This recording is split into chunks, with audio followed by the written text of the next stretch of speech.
afternoon, ladies and gentlemen. It's a privilege to be here.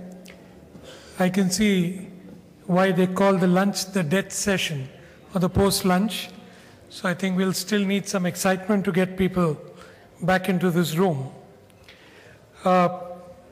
Retail business as agents of social change. I think a very different subject than what one is normally used to hearing in a retail conference, where it's all about the consumer demand growth, where it's all about how people are going to open the next set of stores, how you're going to make more money. But it's really a privilege today to be able to anchor a session with such outstanding group of companies who form the main panelists, which is people and companies who've made a difference over the last several decades in not just markets in India, but markets all over the world.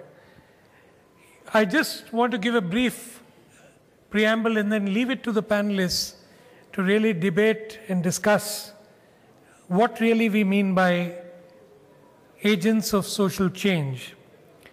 Long time back, Milton Friedman had said, business is business. However, this belief implies that social causes are peripheral to the challenges of corporate management, and the sole legitimate purpose of business is only to create shareholder value. However, there's been a parallel thought process which has gained ground in the last 4 decades, which increasingly roots for more direct engagement of business with social welfare.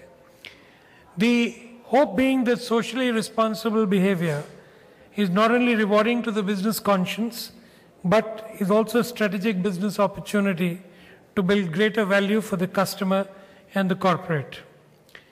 It's also important to note that these issues are no longer just tangential to the business fundamentals.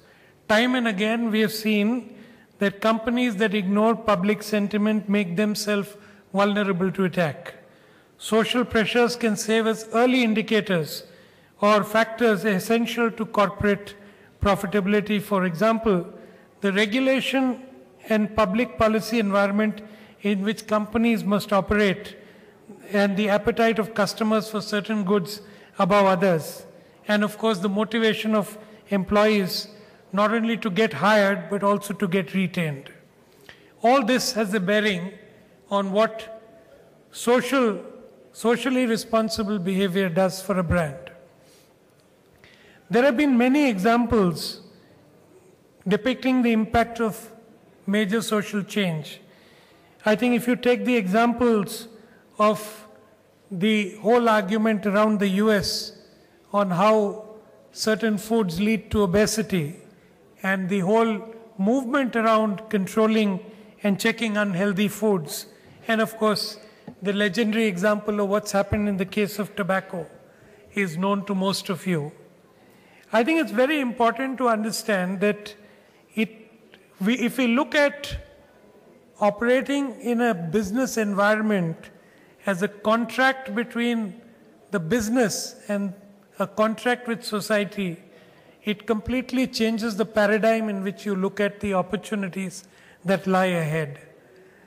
So I think if you look at the kind of work that's gone on in the last few years across different continents, and particularly in the context of retail, it's been my privilege to see some of the work that's been done around the world.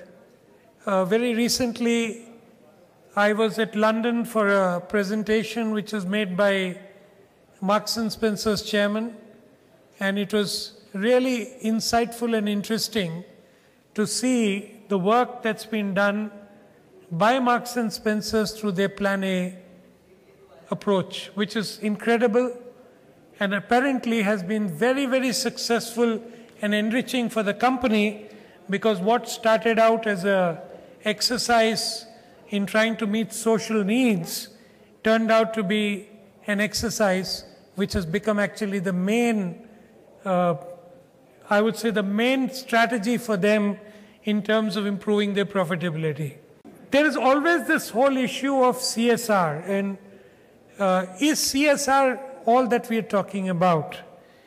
I think the defensive posturing of CSR springs really from its origins. Companies saw a way of making CSR as a way of avoiding NGOs and reputational flack to mitigate the irritating edges and consequences of capitalism. Another aspect which compounded the whole issue was that many companies chose to root their CSR functions too narrowly within the ambit of their public and corporate affairs department. Some of the companies which have been able to put forth the points to integrate socially responsible actions with business are being represented here today. Some of them have been able to take the discussion of social issues and emerging social forces to the highest level, including educating and engaging their board of directors as part of their overall strategic planning process. As I said, it was very interesting to see the insight of one of the largest brands and one of the largest companies in the world. In fact, Coca-Cola really brings together some of these great elements of socially responsible behavior and the kind of work that they do across the world. I have seen the extent of work that they do, at least in Latin America, in parts of Africa, and I think it's been a humbling experience to see what some large corporations do as part of their overall business strategy and not necessarily as a CSR activity.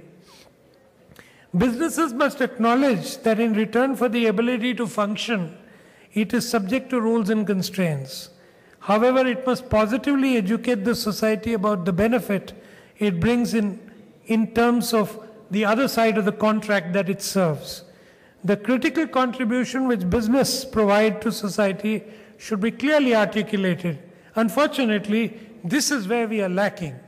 And I must compliment the IRF team, and I was telling my panelists that it's very interesting to moderate a session which is very different from any session that I have been part of for so many IRFs.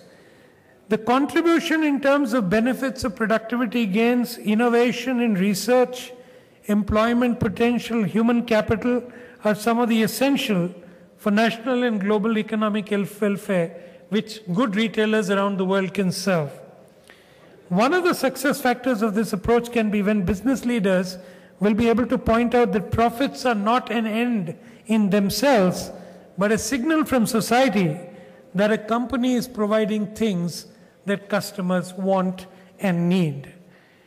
Therefore, retail industry is in the forefront of this movement purely because it engages with your customers almost on a day-to-day basis. So it is really a privilege and a pleasure today to be able to bring together some of the leading exponents of socially responsible conduct in business. We have a galaxy of 4 eminent companies. I can't think of any better company to have on this panel. We have Marks and Spencer's, who, as I mentioned, through Plan A, has represented that it is not just good for society to have businesses conducting themselves responsibly, but it's also good for the business because it improves every element of the business. You have Coca-Cola, whom I have deep admiration for the kind of work that they've done across the world. I also happen to be on one of their councils for Eurasia and Africa and have an extensive engagement with the kind of work they do, and I've seen it at close quarters. And like I said, I'm humbled to see the work that large corporations like this do around the world. We have Tatas, who I think epitomize in the Indian context all that is good about big industrial houses. And I'm also privileged to be part of a group which, along with the Tatas, I think the Tatas and the Birlas go together in this, that one of the few groups which have done so much for the country, so much for the people of the country, but again, not talked about, done in a very understated way so that people do not know and what is the extent of work and welfare and societal and community actions that such organizations are actually doing in this country, which is very different from the West. Then we have an organization which has been characterized by the love of customers for its brand. And because the brand epitomizes the values that we are actually talking about here today. And that is the Body Shop. And we all know that Anita Roddick has set a legendary tale for other businesses to follow in terms of the kind of concern against animal testing, the concern for ensuring great value compliance in terms of integrity, respecting self-esteem, and of course, ensuring that people around the world, as the saying goes, feel good, look good, and do good. Right.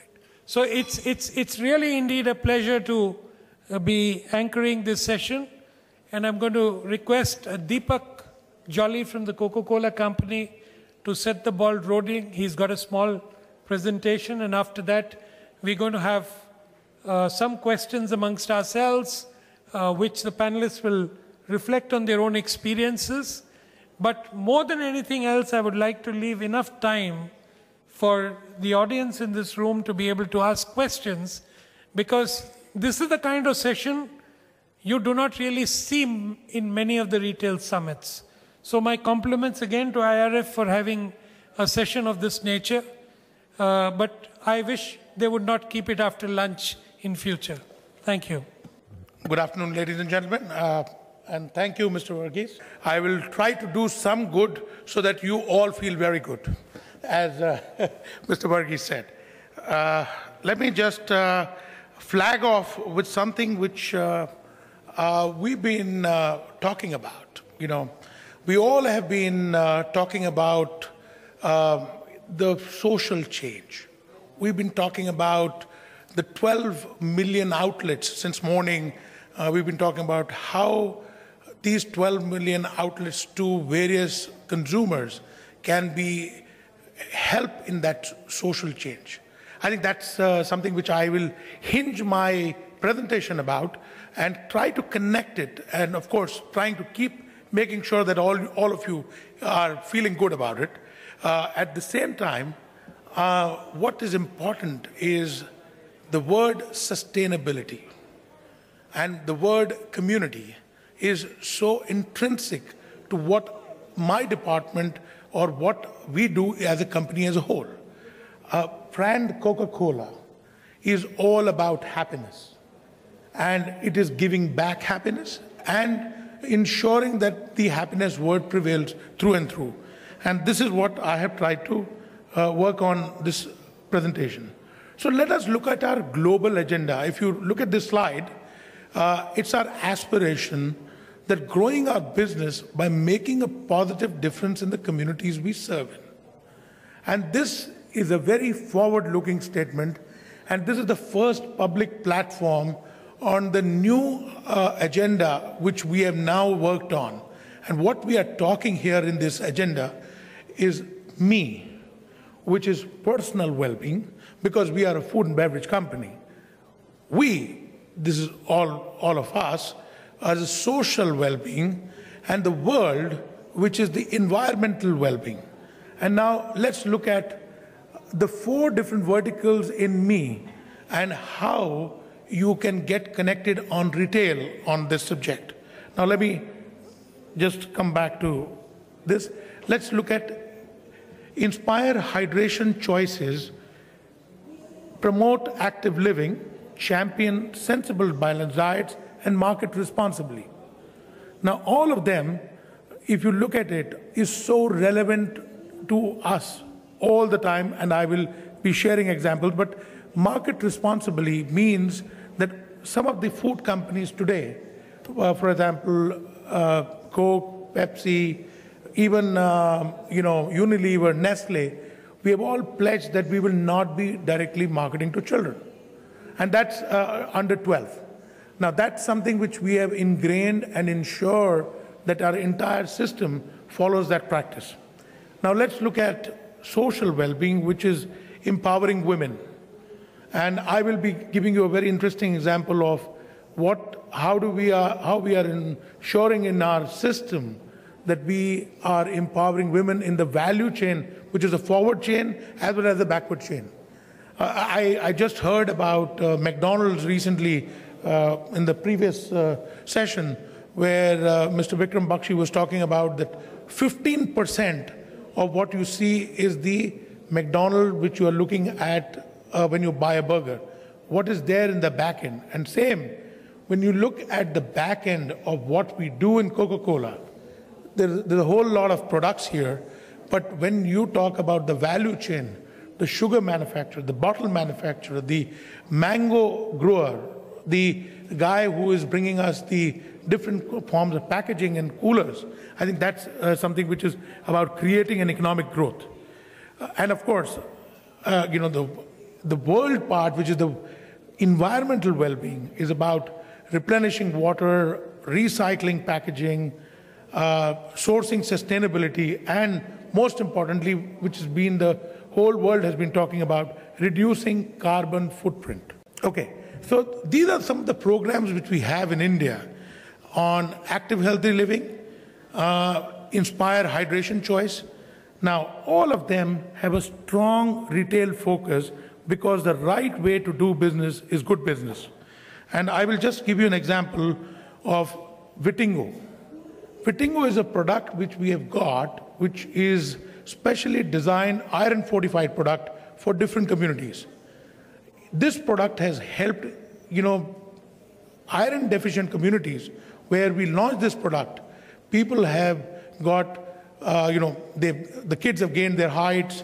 They were nutritionally much better than what it was before. I talked about responsible marketing, balanced diets. We always talk about choice.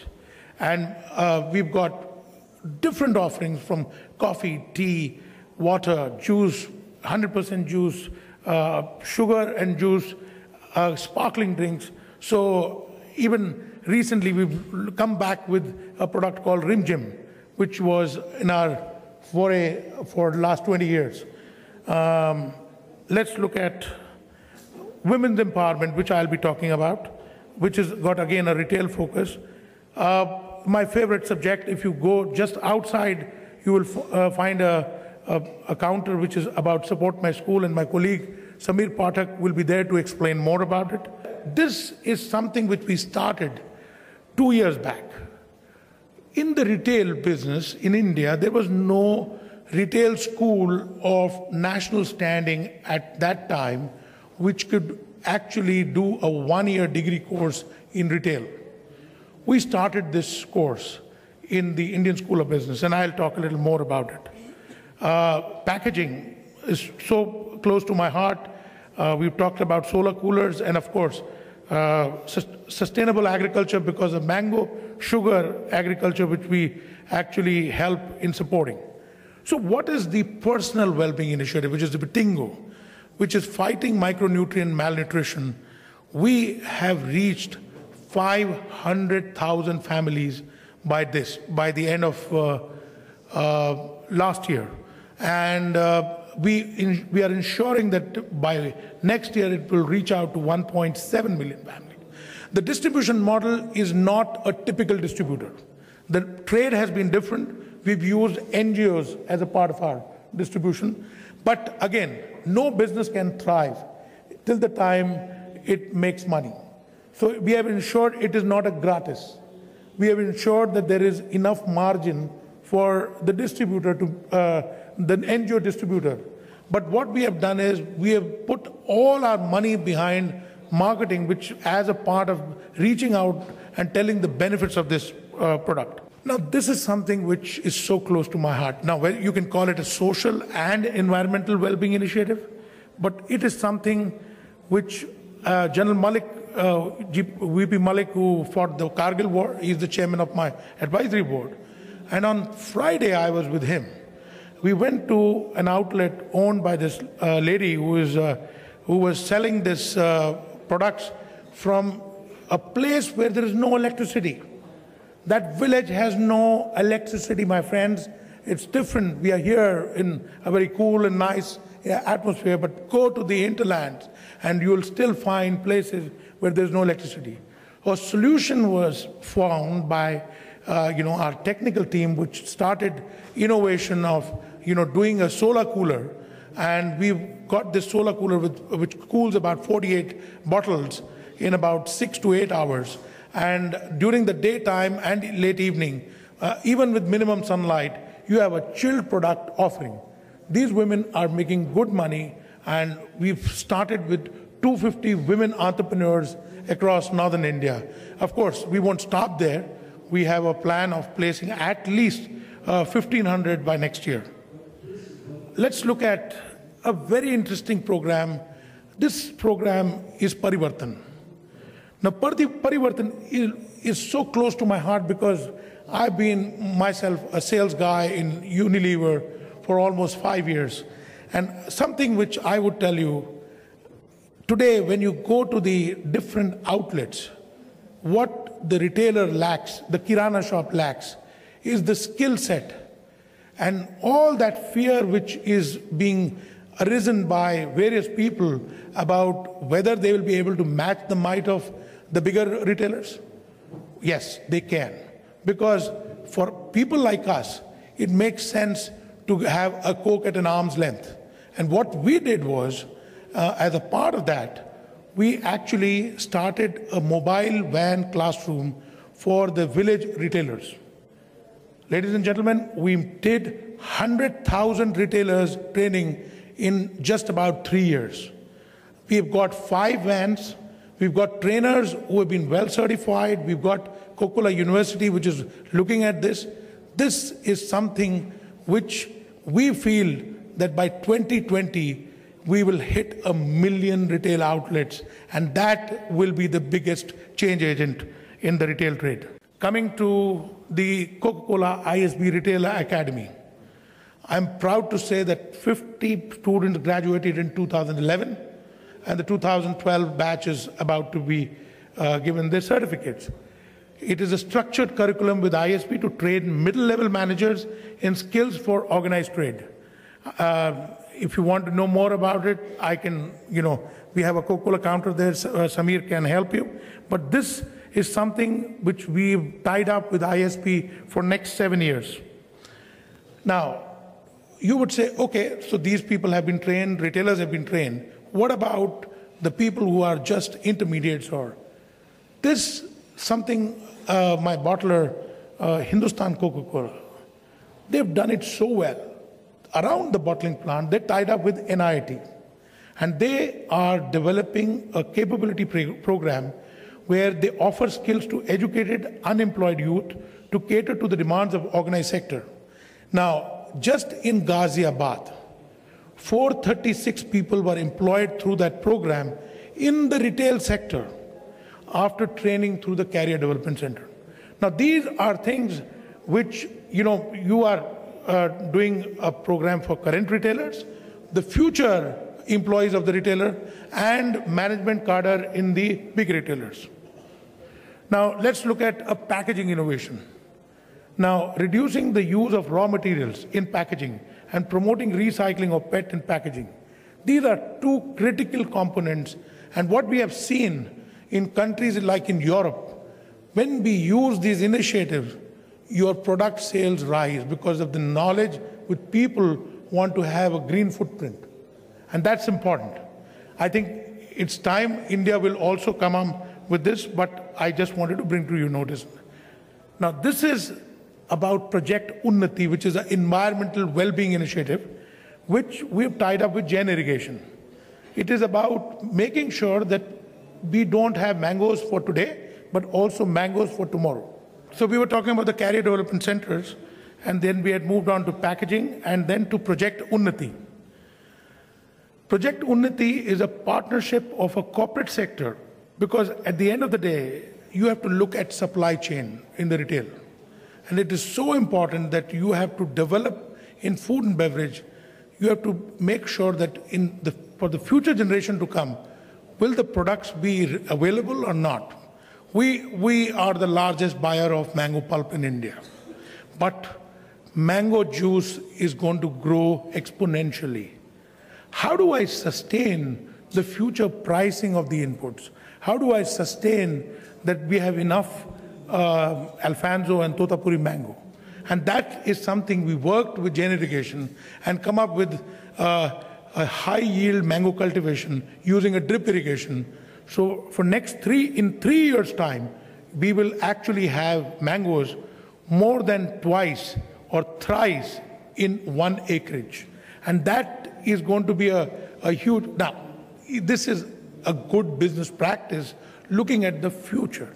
I don't think it is about a corporate social responsibility, but this is something looking at future, what we looked at, and sourcing sustainability. So this will benefit 50,000 farmers and more than 10,000 women farmers. So coming back to how it is done, and we believe it's a golden triangle. You can't do it alone. You have to do with business, government, and a civil society tripod. And these are some of the partners which are helping us to do these programs. Now, what I said is, without the civil society, which is the NGOs and the local communities, these programs are not possible. Now, this is one program called Support My School. And this is a community initiative, which is a social initiative. But when we looked at the issue of water in schools, we realized that we need to work on drinking water, water for the future, as well as sanitation issues, because kids were not going to school. Girls were fearing coming back after second class or first class. And we really needed to work very hard on that aspect. So what happened, we actually decided that we will go and start working on the schools, but we partnered with NDTV, and we also had a partner, Charities Aid Foundation, who helped us to implement the program. But you needed the story to be told very strongly. Who could do it better than Sachin Tendulkar? So while he was a brand ambassador, we said no, he will be the campaign ambassador for a social cause. And this was done for the first time in any FMCG industry, that a brand ambassador became a campaign ambassador for a cause, and he has been talking about it for the last 2 years. And he has brought in a lot of value addition on this campaign, because he talks, and today not only we listen, the government also listens, the Supreme Court listens, and recently Supreme Court talked about that all the toilets in the schools need to be made in the government schools within 6 months. And that's because of such a strong voice. And it had to be demonstrated on the ground, and we said, yes, we will do it, but not alone, with help of partners. And this is where I would like to talk and compliment McDonald's and PVR, who were our partners last year, who enabled us to do 100 schools. Ladies and gentlemen, there are 43 partners on this slide. You can be one of them. And the question is how. I won't dwell into it, but each one has what he wants to demonstrate or get. Pearson Foundation joined us because they wanted to spread knowledge through the books. Tata's, who's with us on the panel, they had the strength of broadband and providing computer labs in the school. We provided the water know-how and knowledge, and we implemented that part. So if 43 partners could do it, by the next retail forum, I'm sure we can have more than 100 partners. And what I'm pleased to announce today is that we are starting our journey with Walmart. Bharti Walmart. Bharti Walmart, the 1.25 liter product, when sold, a part of the proceeds from Bharti Walmart and from Coca-Cola will go into revamping Support My schools, and we will try to do as many, but a minimum of 4 to 5 schools in the year 2012 and 13. So this is something which is so relevant about what we are talking about retail.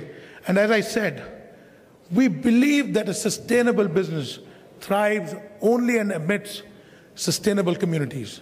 And that is something we may have learned it the hard way, but we feel in terms of the go forward for our 2020 journey, this is the critical part of our vision.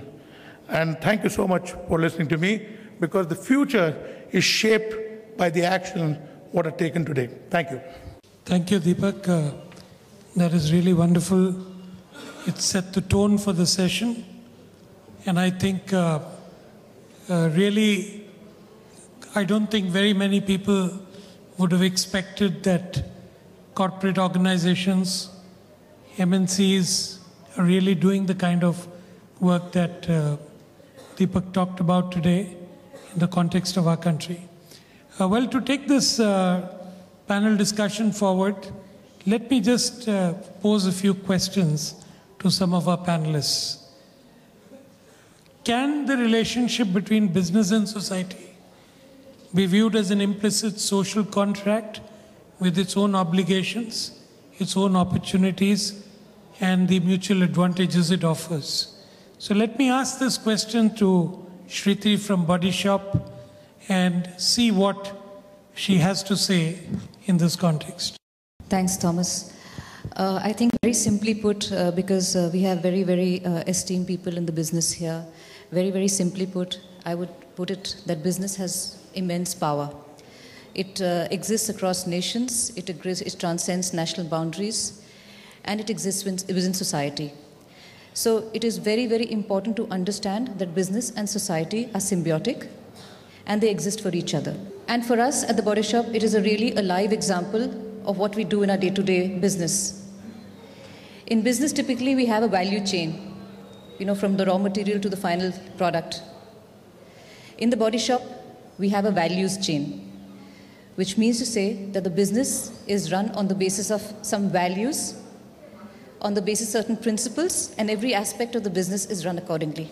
The reason for the simple fact for the Body Shop is that because the foundation of the Body Shop is based on the fact that business should be based on society, business should be based on societal development, environmental change, and should be based for public good rather than personal greed.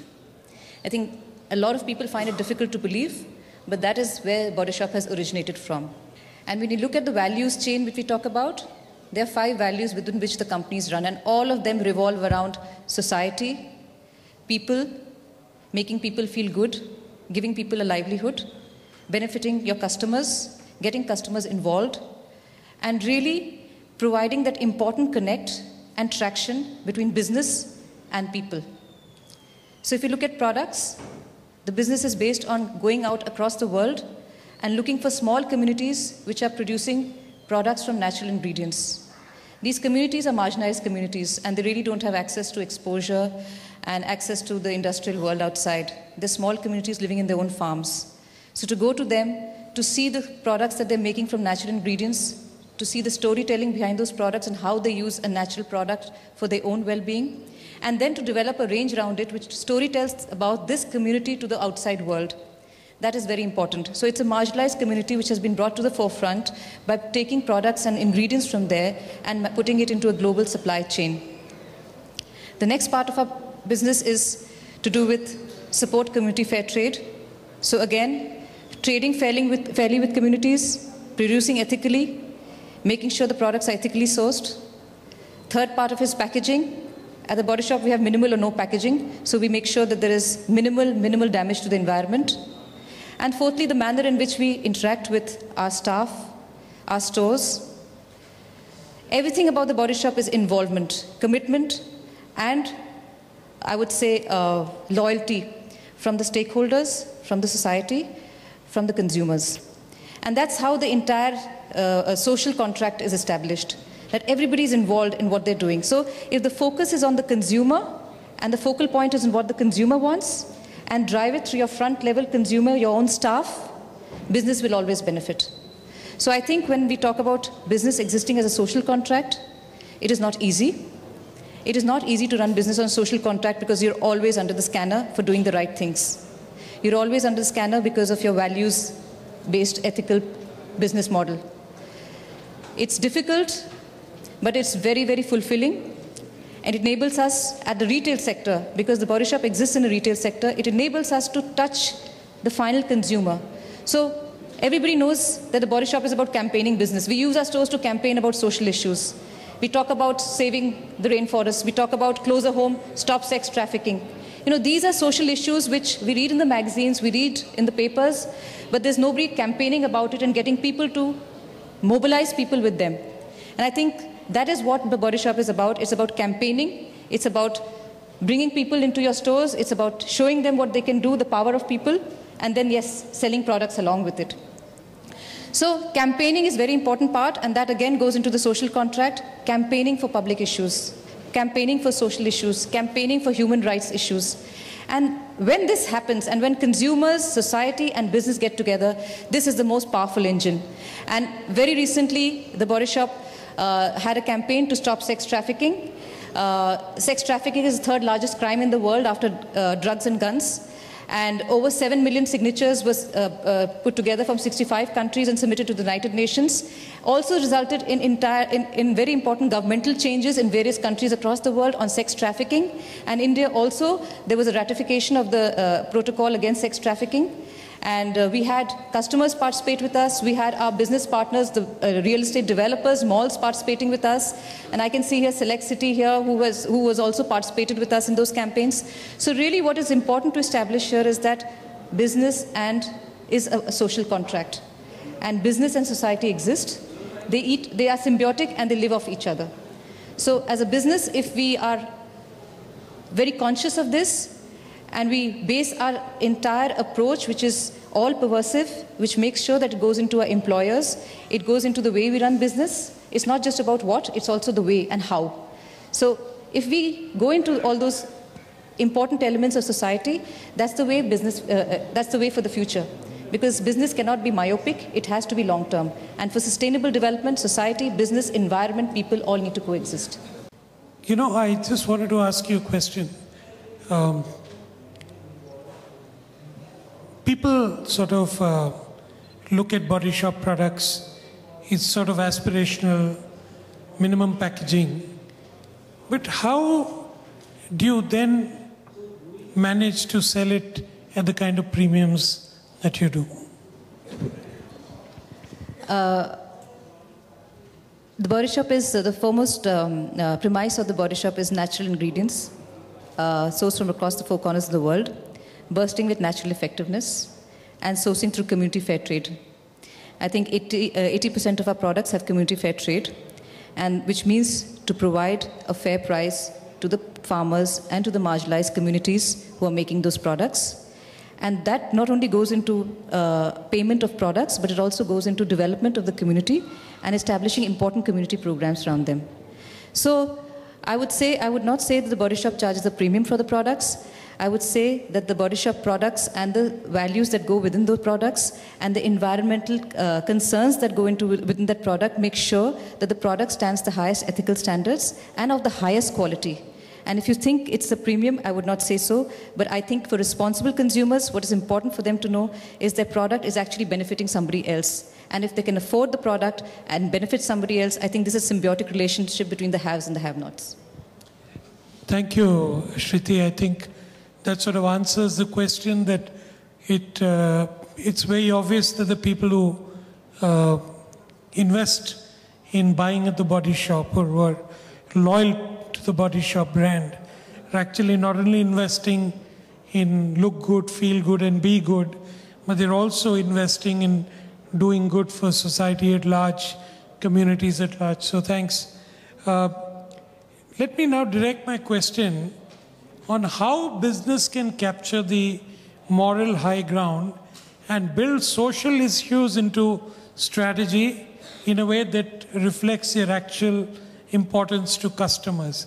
I don't think there can be any better company to exemplify this than what I have seen and heard of the Marks and Spencer's Plan A, which was conceived way back in 2006 and 7. But let's hear it straight from the horse's mouth.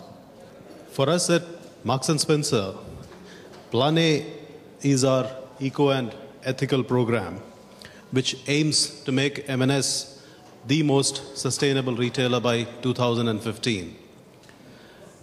What started off in 2007 as a small initiative got expanded in 2010, and it became a way of doing business.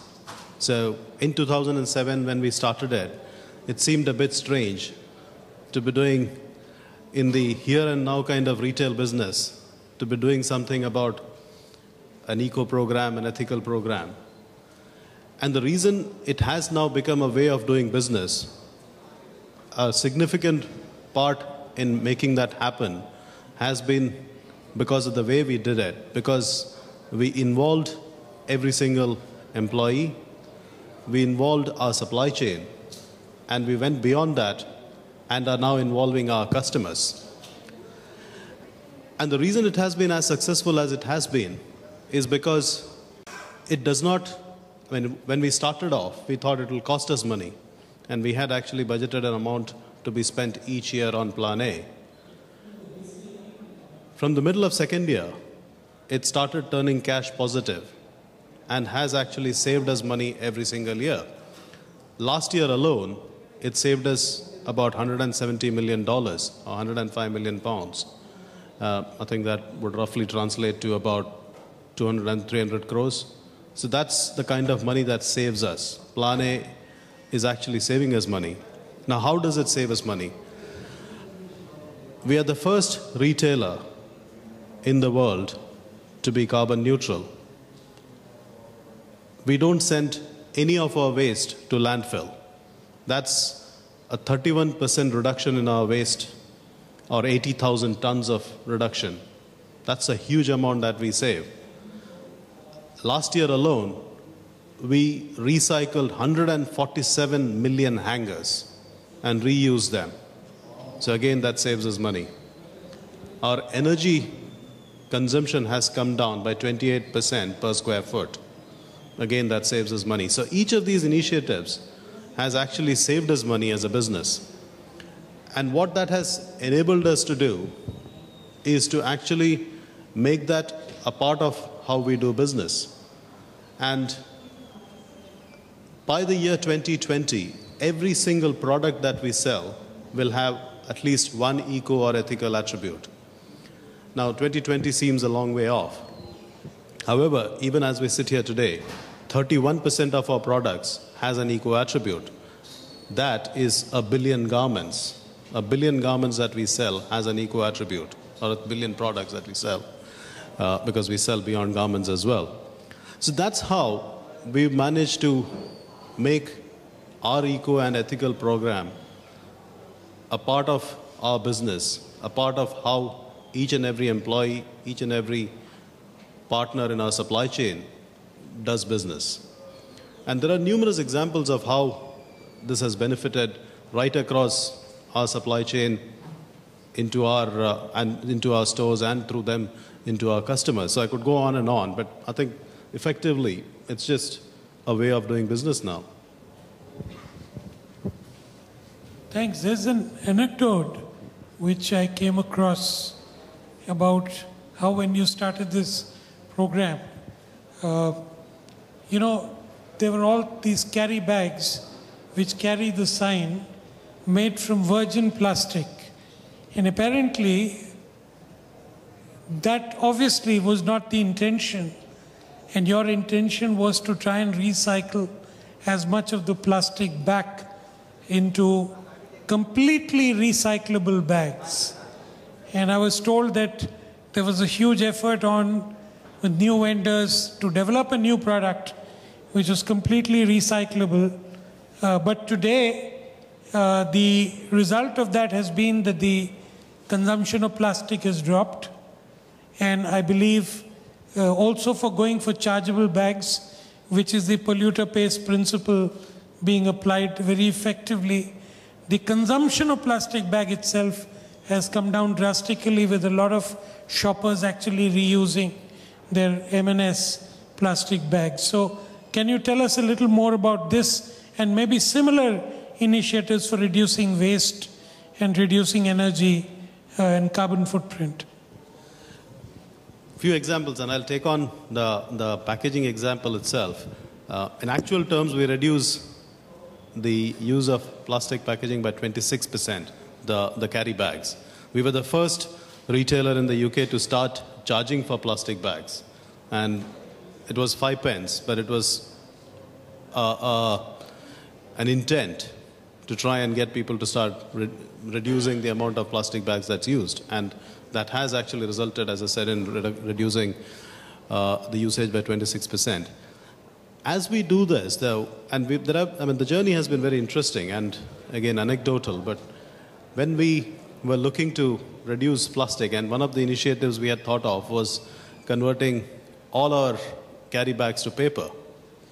Now, paper is 100% recyclable, so seems a no-brainer.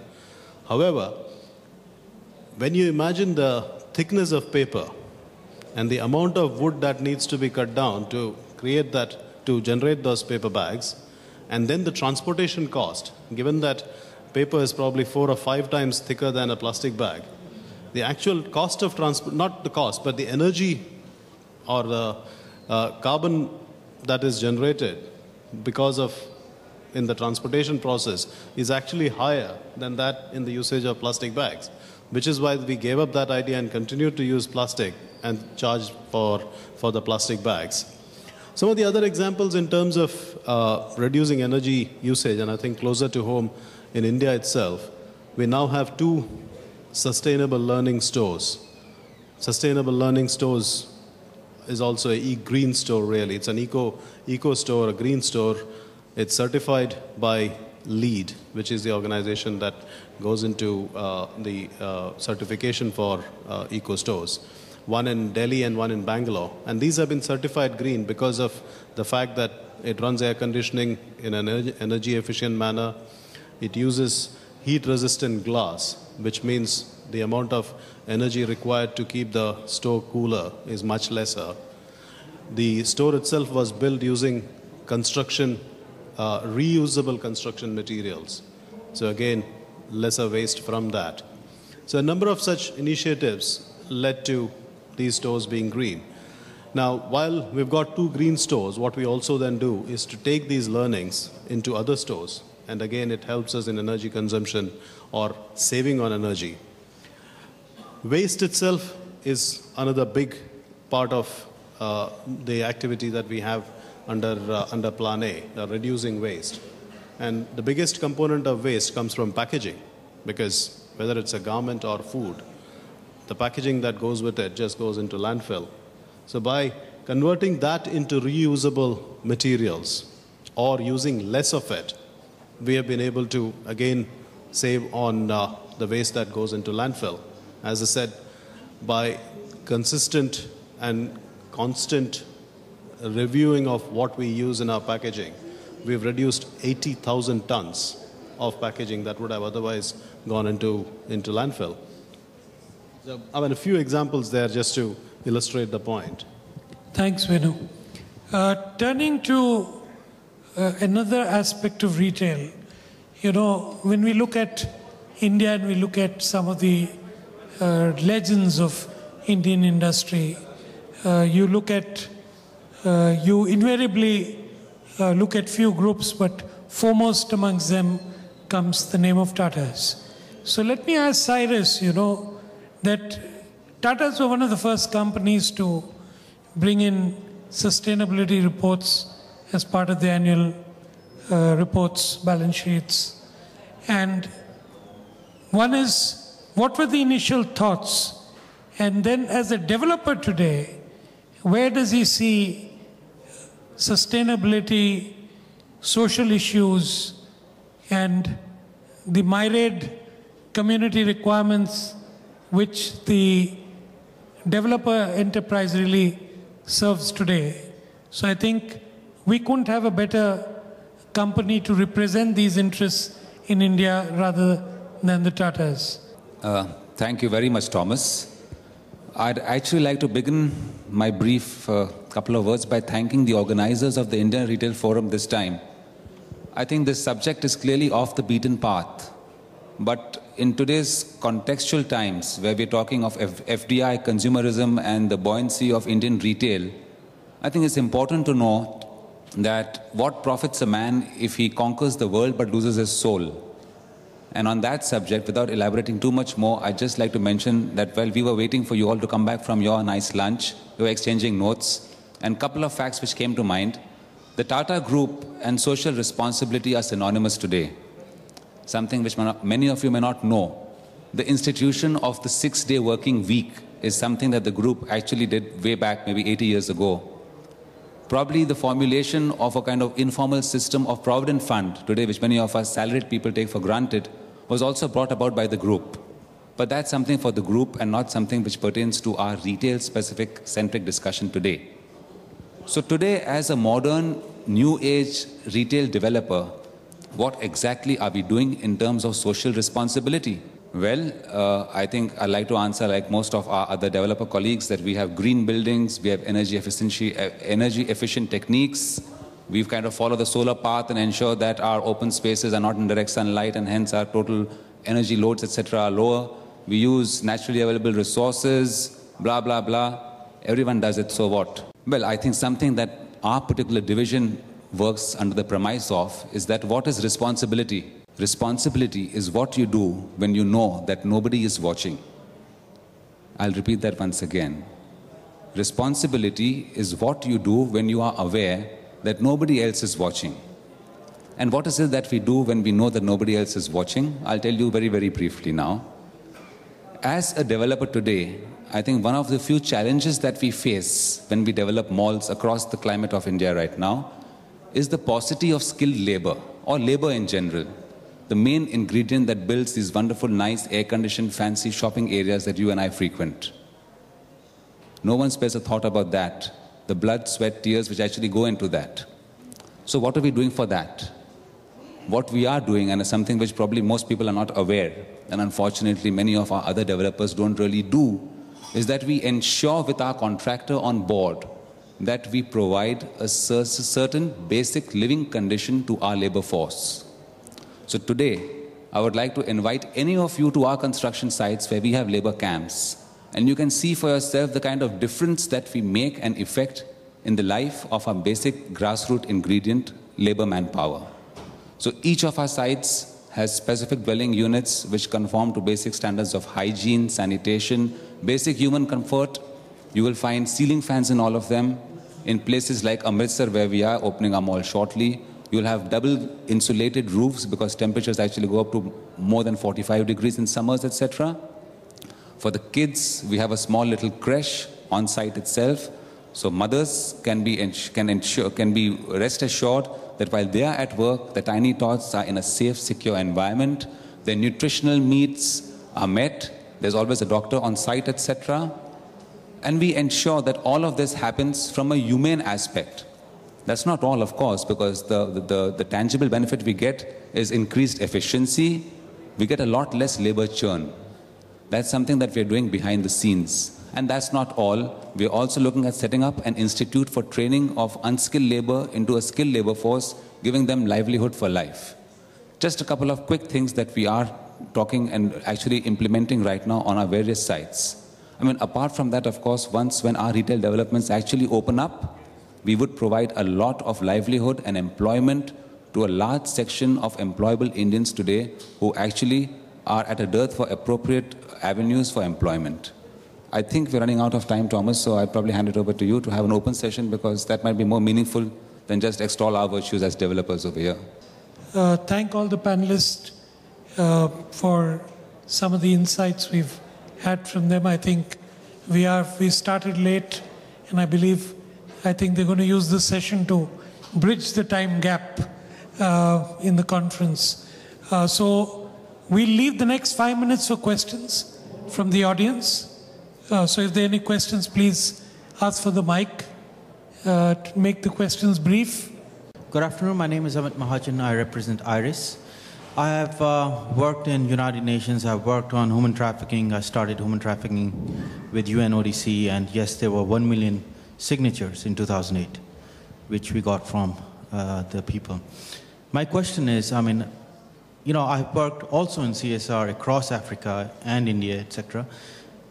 There are two questions that I always, ask, which I really have not found an answer to, and I would like to ask you. One is, how do you actually set up, your CSR agendas? When I was working in Microsoft, for example, we found that we did a lot of stuff, as technology, etc. But were we actually aligning ourselves to NGOs? Or were we aligning ourselves to, our core competency? Or were we aligning ourselves to the development need, based on the 5-year plans of the government? So how do you come up, with these decisions? Because each one of you is doing a lot of good, but, does that really translate into good for the country? And the second question is, how do you actually measure your impact? That's a very good question. Let's look at the example of the Coca-Cola company. When we, 6 years back, we redesigned our manifesto for growth, we talked about a 6P strategy. The 6P was portfolio, profit, people, but the biggest P for us was planet at that time. And planet became an agenda of sustainability. And what was our core competence was water.